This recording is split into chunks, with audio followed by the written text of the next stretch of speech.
Today, Janice found herself in an unusually buoyant mood. The reason being, she was just days away from her long-anticipated break. It was her final week at work, and the prospect of an upcoming vacation fueled her excitement. After efficiently completing her work duties, she made her way home, completely unaware of the surprise that awaited her. That evening, she arrived home, her spirits higher than usual. Spotting her husband's packed suitcase in the hallway brought a delighted smile to her face. She assumed he had taken the initiative to pack for their vacation. Sean, her husband, was never particularly good at packing, yet this time he had not only managed to do it himself, but also found the travel pillow something she found both amusing and endearing. "Sean, my love, I'm back," Janice cheerfully announced as she entered the kitchen, but her happiness abruptly faded upon seeing the sight before her. Sean was seated at the kitchen table, a glass of wine in hand. He was dressed not in his usual casual home attire, but as if he was ready to leave the house. "Sweetheart, what's happening? Are you heading out?" she asked, her confusion apparent. "Janice, I'm weary," Sean began, his tone somber. "I need to go now.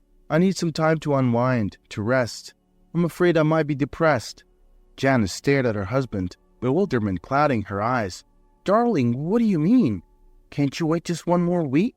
Janice was at a loss, unable to comprehend the sudden shift in her husband's mood. "You wouldn't understand, Janice," he replied tersely. "You're always cheerful at work, surrounded by your supportive team. Meanwhile, I'm here feeling low and in desperate need of a break." Her eyes then fell on a bank statement lying on the table. To her dismay, it was clear that Sean had transferred the money they had painstakingly saved together into his personal account. Holding the statement, she said, "Sean, what depression are you referring to? We've been saving this money for our shared vacation, for our trip to the Bahamas." "I've been eagerly waiting for this day, and now you're asking me to delay it because your work won't permit you a vacation?" Sean retorted, his voice beginning to show irritation. Janice could feel her anger brewing. "I never said my work wouldn't grant me a vacation," she fired back. "In fact, I agreed with them today that this is my last week. Besides, we never set a specific date for our trip. Why would you plan your leave now, when I can't join?" "You're not being rational today, Janice," he rebuked her. "I told you I'm exhausted. I've had enough of the dreary cold weather. I need a change, somewhere warm, somewhere peaceful." "And what about me?" she demanded, feeling neglected. Her husband merely shrugged in response. "Well, practically speaking, you can't come along. You're tied up with work. I don't understand why we're arguing about this. I'm the head of the family, and I get to decide what's best for us." Sean's brows furrowed, his anger visible. She watched him pack the rest of his belongings. This wasn't some ill-conceived jest. He was serious about leaving alone, without her. "But Sean, that's not fair," she protested. "We saved that money together. If you can't wait for me, at least you should only take your share. Once I get my leave, I'll join you or go somewhere else, using my portion." Sean paused and looked at her, his face devoid of empathy. "What do you want, Janice? Do you want me to stay and have a mental breakdown? How am I supposed to divide the money? What if I run out? How about this? If there's anything left, I'll bring it back. And Janice, I have a huge favor to ask. Don't ruin my mood before the trip. I've mentally already embarked on this journey. In fact, I've booked my flight for tonight."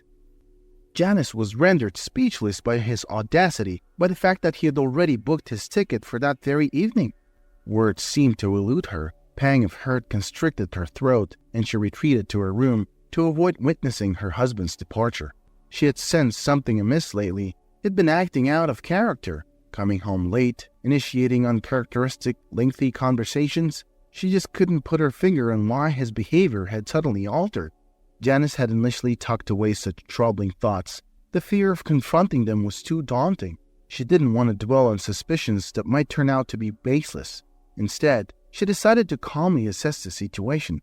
Could it be that she was overreacting? Maybe it wasn't so unusual for a married couple to take separate vacations occasionally. But then, the resounding slam of the front door caused Janice to startle. Did he just leave without even saying goodbye? That can't be happening, she pondered. She stepped out of the room, only to be greeted by the harsh reality that it indeed could happen. Just as she was on the brink of tears, something on the table caught her eye. Sean had left his phone behind. He had a password she didn't know, but an incoming message briefly lit up the screen, providing her enough time to read it. "I'm already at the airport, waiting for you, babe. Give me a call when you get there." Before she could process the message, the front door creaked open and Sean re-entered. He eyed Janice suspiciously, grabbed his phone, then planted a quick kiss on her cheek. "I've got a dash, love. Don't worry about a thing." Janice was momentarily frozen, then swiftly dressed and bolted out the door, frantically waving for a taxi. Their ride to the airport was the longest, most excruciating journey she'd ever taken. She didn't know where to look for him, but unfortunately, they were immediately noticeable, their behavior reminiscent of smitten high school sweethearts. The woman was considerably younger than her.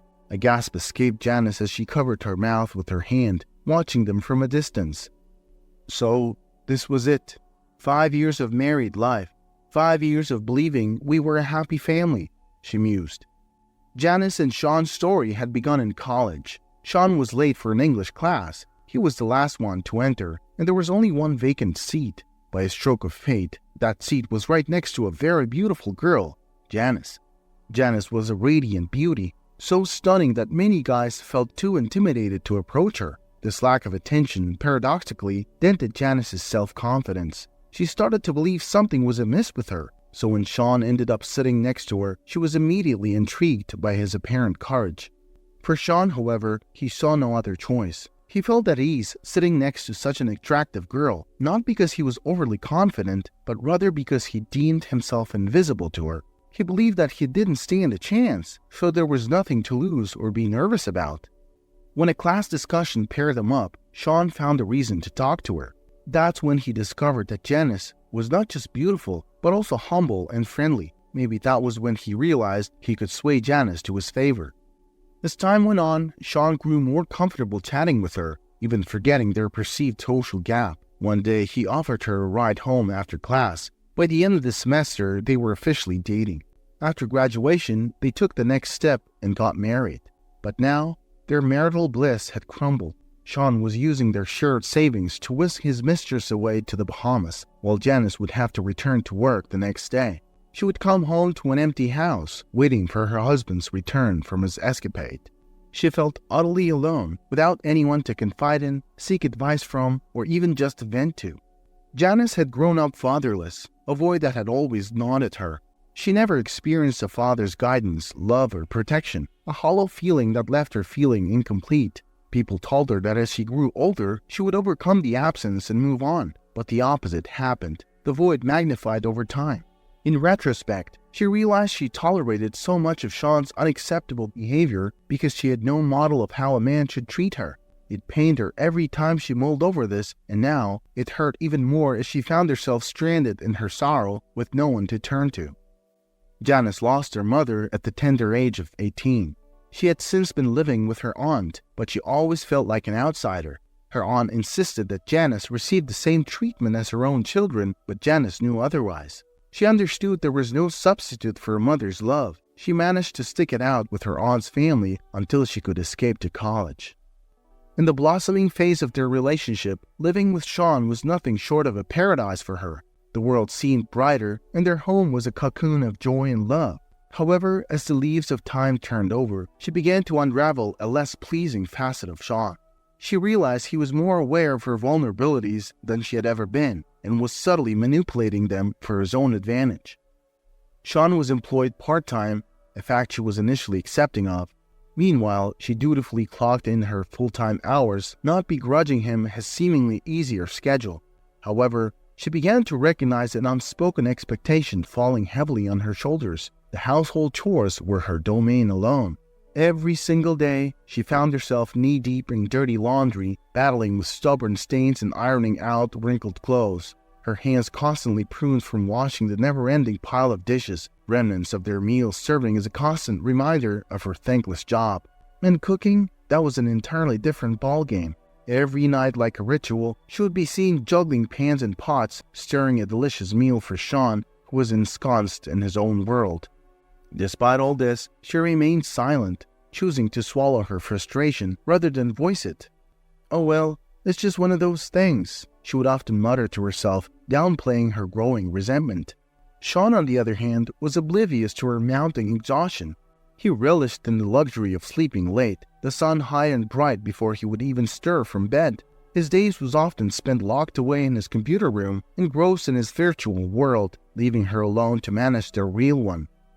One evening while she was busy stirring the pot, she called out, "Sean, could you please give me a hand with setting the table?"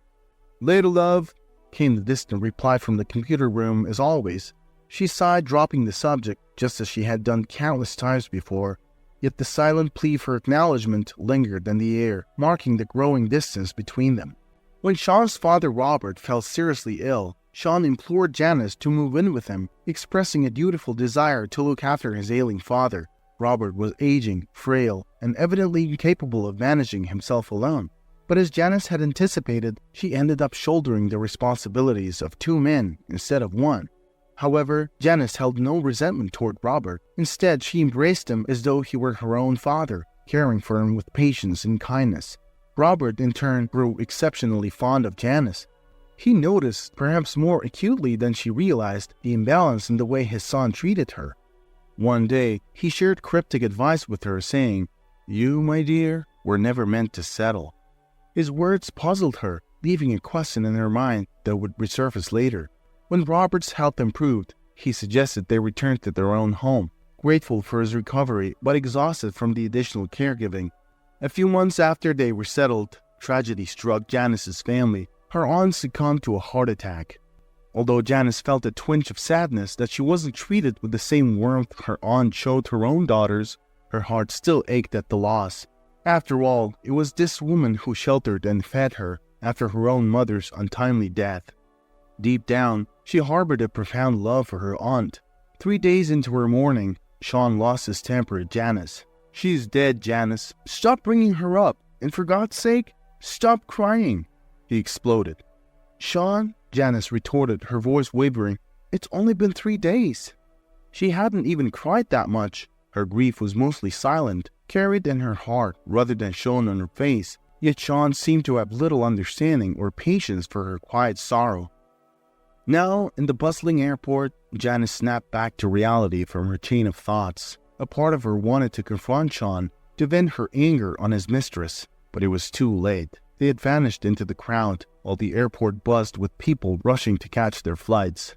She stumbled out into the street, vision blurred with tears. As she blindly bumped into passerby, they deftly steered clear of her. In her emotional haze, she took a turn into a quiet alleyway and found a bench blanketed with snow. She sat down and let her tears flow freely.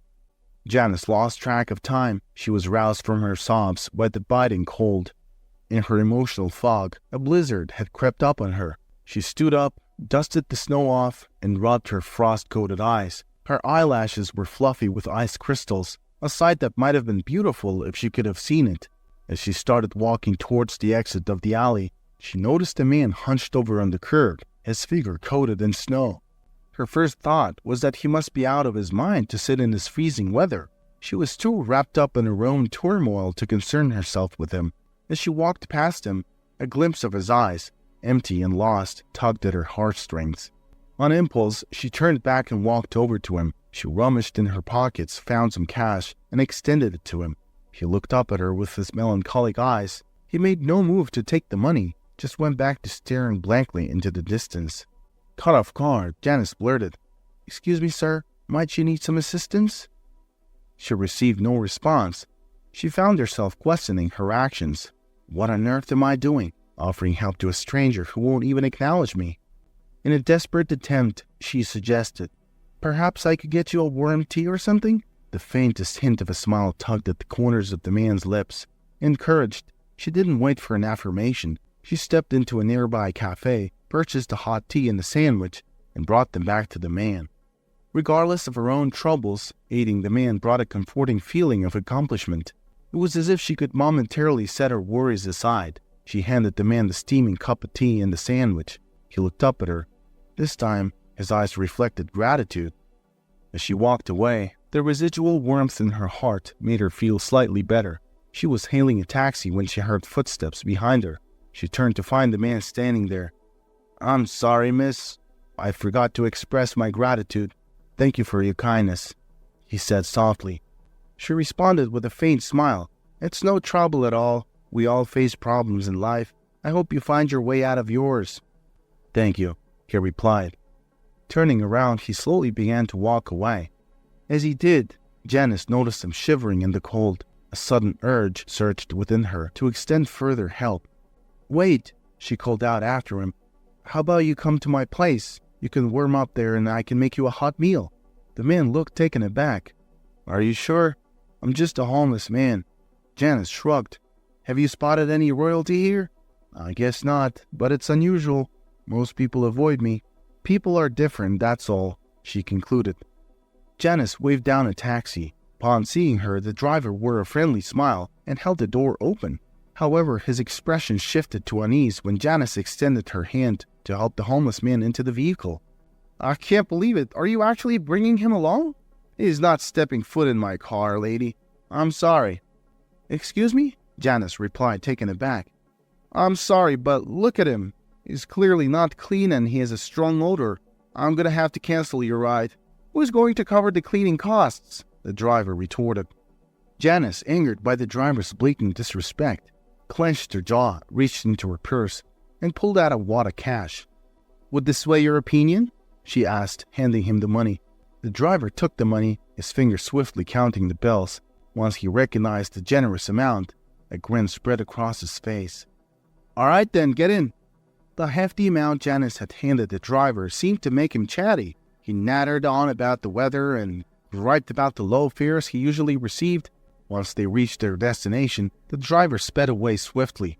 Upon entering the warm house, the homeless man let out a satisfied sigh. "It's so cozy here," the man said. "I'm going to heat up some food.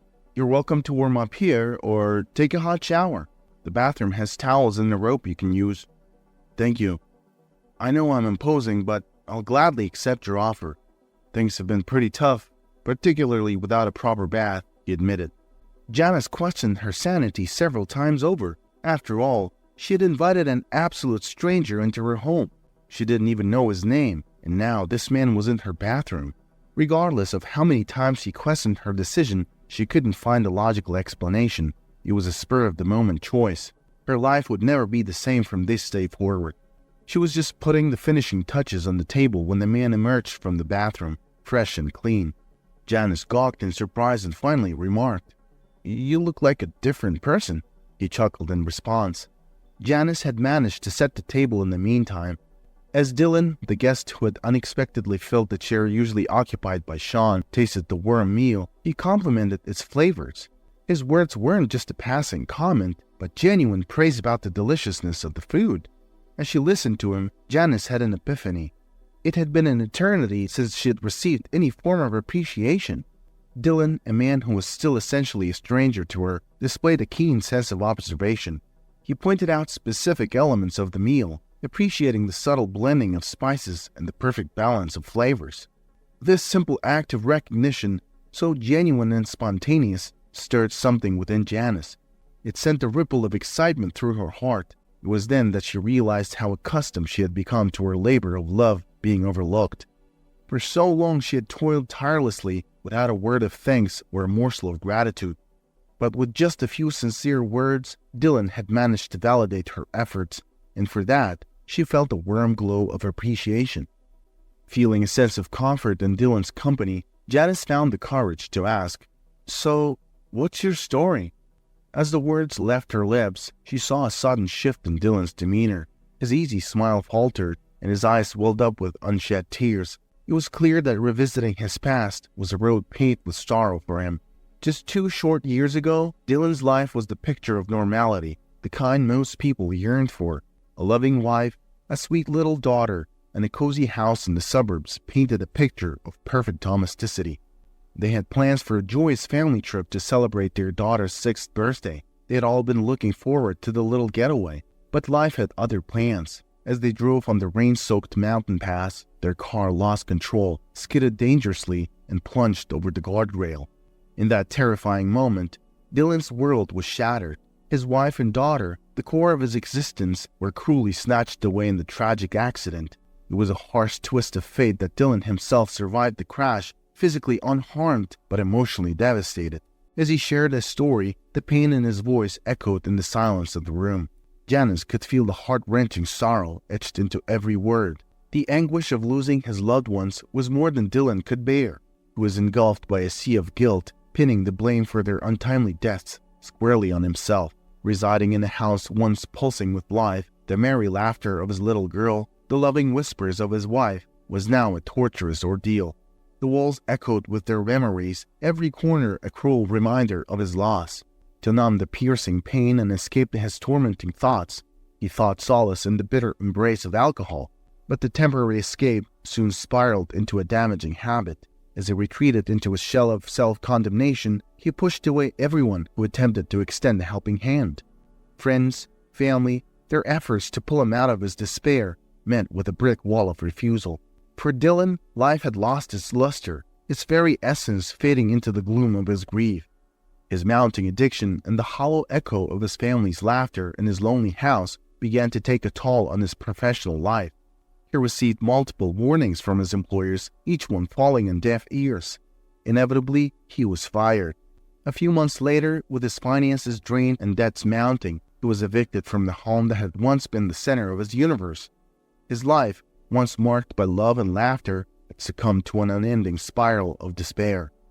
Finding sustenance became a daily battle for Dylan. Initially, he resorted to foraging from trash dumpsters, an experience that left him grappling with feelings of degradation and despair.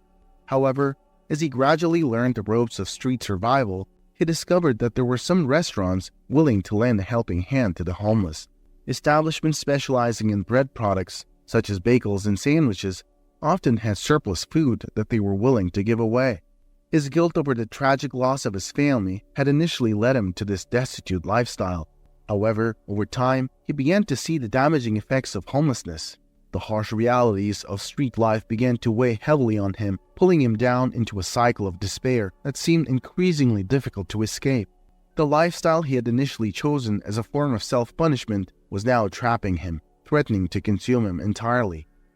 Janice listened to his tale with a heavy heart, her empathy palpable. She reassured him that he shouldn't bear the blame for the accident. She implored him to understand that a life consumed by guilt wasn't worth living. Her words were earnest, full of compassion and wisdom, as she painted a picture of promising future that awaited him if he could only stop blaming himself and start putting his life back together.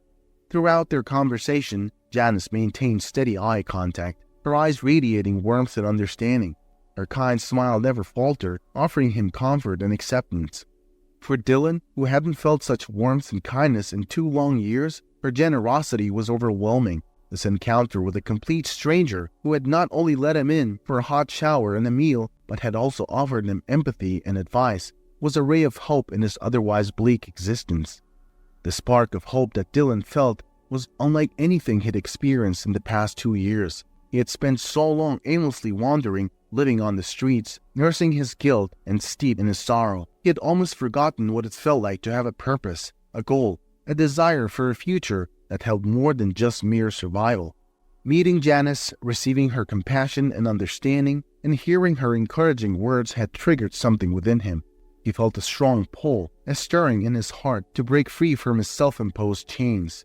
He began to envision a future where he could stand tall, a future where the pains of the past did not dictate his path.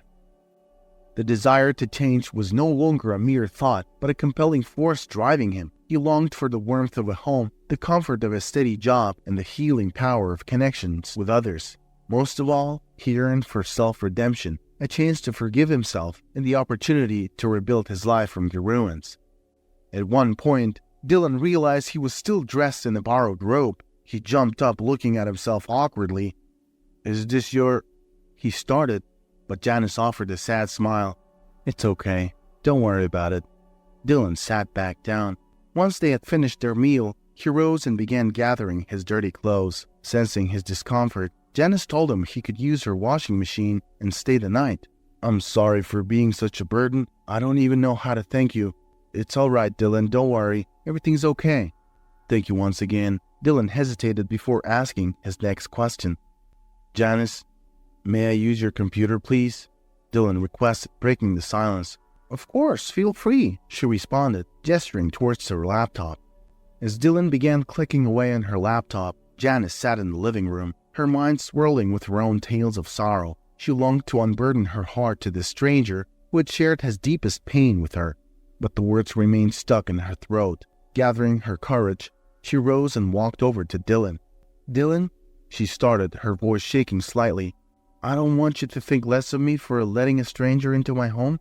It's just, my husband, well, I hardly know how to put it. Today he left for a vacation with his mistress."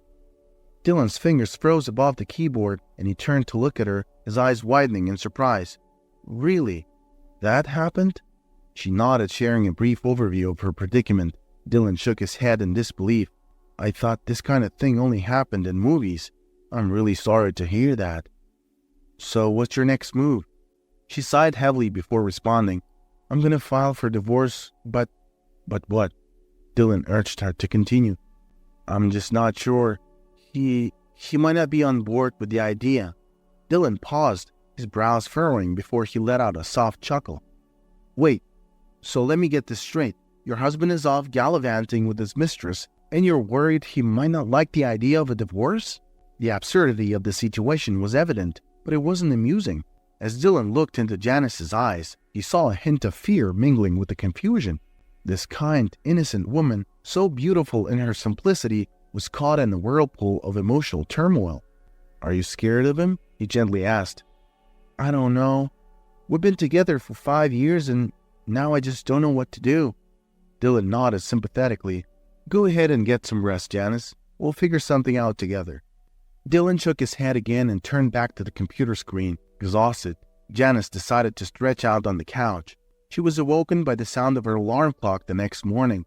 As she walked into the living room, she realized Dylan was gone. He had left a note on the side table. "Thank you.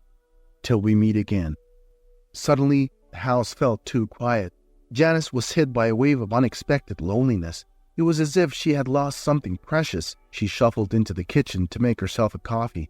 The subsequent 2 weeks passed in a blur. Janice threw herself into her work, staying late into the night just so she could return home exhausted and fall straight to sleep. 3 days after Sean departed, Janice mustered all her courage and started the divorce process. Methodically, she packed up all his belongings, including the robe Dylan had worn after his shower. Now, all she needed to do was deliver the divorce papers, return his possessions, and erase him from her life. She changed the house locks too, just for good measure. This house was her sanctuary, a place that she had inherited from her parents. It was the one thing that was unquestionably hers, and yet she felt a creeping unease that she might have to battle to keep it. Oddly enough, she found her thoughts straying to Dylan more than to Sean. Dylan, who had appeared in her life as a homeless stranger, only to reveal himself as a completely different person. Janice had expected to be devastated by her husband's betrayal, but her heart remained quiet. Instead, she felt a sense of relief. At least she was no longer living in ignorance, fooled by a man she thought she knew. It often happens that everyone else knows about the betrayal, and wives are the last to find out.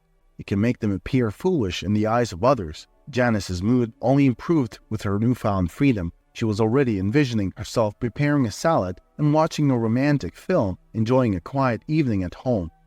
One evening after work, her tranquil days were interrupted. As she was approaching the house, she saw Sean pacing near the house's entrance, likely cold from the chill. She recalled having blocked his number on her phone and felt a small burst of joy that he hadn't been able to disrupt her day earlier. "Janice, what the hell is going on? What did you do to the lock?